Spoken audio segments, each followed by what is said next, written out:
আমার তো রান্নার ভিডিও অনেক দেখলে, আজকে চলো মা কি কি রান্না করছে তোমাদের দেখাই। পেঁয়াজ রসুনের সব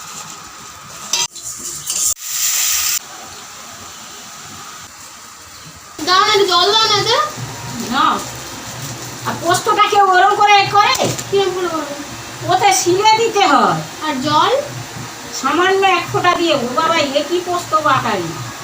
পোস্ত সব না মানিছে, সামান্য 1 ফোঁটা, মানে চতুর্দিকে ছড়িয়ে যাবে। সামান্য এক ফোঁটা কি জল দেবো? হ্যাঁ। আমি সেদিনকে তাহলে কি বাটলাম বেশ? ওটা সর্ষে। হ্যাঁ, ছড়িয়ে যাচ্ছিস কেন?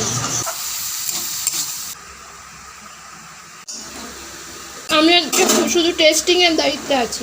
মা যা যা রান্না করবে সেগুলো আমি টেস্ট করছি যে ঠিকঠাক হয়েছে কিনা।